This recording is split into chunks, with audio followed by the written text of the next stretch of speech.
हाथ में होर्डिंग लिया हुआ है, तानाशाही बंद करो, युवाओं का दर्द सुनो, क्या वजह है? देखिए, मैं जिस दिन से सत्र चला है कोशिश कर रहा हूं कि बेरोजगार युवाओं का दर्द जो है वो पार्लियामेंट में उस पर चर्चा हो। आज भी प्रश्नकाल नहीं चल पाया। ये ऐसा नहीं कि सिर्फ विपक्ष की वजह से नहीं चल पाया, सत्ता में बैठे लोग भी नहीं चाहते कि गवर्नमेंट को सवालों का जवाब देना पड़े। आज आप हालात देख रहे हैं, युवा कई परेशानियों से गुजर रहा है। पहले शिक्षा का बाजारीकरण, जो महंगी शिक्षा हो गई है, 50% जो एजुकेशन सेक्टर है वो प्राइवेट के लगभग हो गया है। तो अमीर के बच्चे तो पढ़ पा रहे हैं, गरीब के बच्चे नहीं पढ़ पा रहे। उसके बाद भर्ती प्रक्रिया में जिस तरह की खामियां हैं वो भी किससे छिपी हुई नहीं।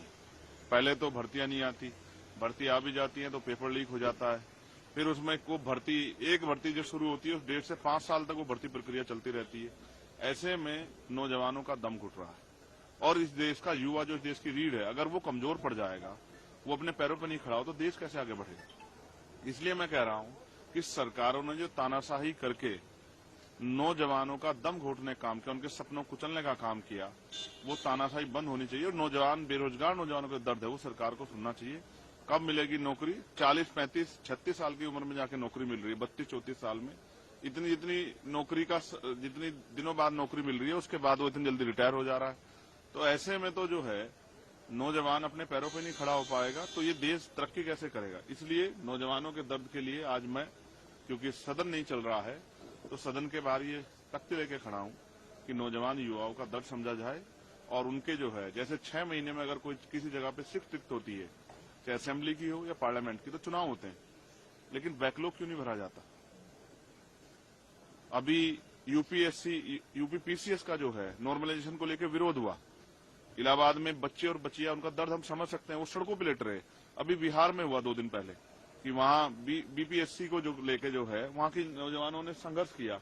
तो सरकार ये किसका कैसे करना चाहती है? नॉर्मलाइजेशन हो या और कोई प्रक्रिया हो जिससे युवा नाराज हैं, जो युवाओं के हित में नहीं है। 1 नेशन 1 इलेक्शन की बात करने वाली सरकार 1 टाइम पेपर क्यों नहीं करा पा रही है? तो इस डबल इंजन की सरकार में जो नौजवानों का दम घुट रहा है, वो जो आत्महत्या कर रहे हैं, इसको लेकर मैं चिंतित हूं। एक युवा होने के नाते मैं उनके दर्द को आपके माध्यम से देश के सामने रखना चाहता हूं, सरकार के सामने रखना चाहता हूं कि सरकार जो उनके दर्द को सुने और उनकी परेशानियां कम करने का काम करे। लेकिन सबसे चिंता का विषय ये है कि इतने दिन हो गए, अभी तक सदन नहीं चल पाया है सुचारू रूप से। आज भी एक बार फिर ऑपोजिशन जो है वो आकर यहाँ पर नारे लगाए, उन्होंने मोदी अडानी भाई भाई इस तरीके के नारे लगे, हर रोज हो रहे हैं। सवाल ये भी है कि वह पक्ष और विपक्ष दोनों की जिम्मेदारी बनती है नैतिक कि वो सदन को चलाए। आपने कहा कि यहाँ नारे लगे, यहाँ सदन नहीं चलता है, लेकिन अंदर भी तो हंगामा हो रहा है। मैं फिर आपसे कहूंगा, मैंने तो देखा है, मैं कह रहा हूं ना, सिर्फ विपक्ष जिम्मेदार नहीं। अगर स्पीकर साहब चाहें तो सदन चल सकता है। और कितनी देर विपक्ष हल्ला करेगा? विपक्ष वॉकआउट करके बाहर चला आएगा। लेकिन मैं कहता हूं मिले जुले तौर पे सदन नहीं चला जा रहा। ये दोनों की नैतिक जिम्मेदारी सदन चले।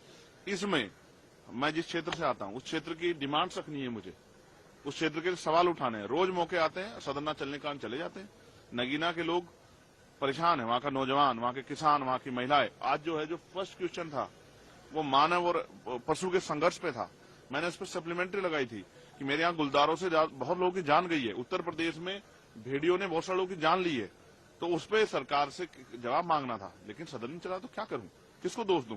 मैं समझता हूं कि दोष देने से कुछ फर्क पड़ेगा, हमें अपनी ड्यूटी करनी। इसलिए हम तख्ती लेकर खड़े हैं कि जो काम अंदर नहीं हो पाया वो बाहर आपके जरिए उसके बाद जो है सरकार तक और देशवासी तक पहुंचे।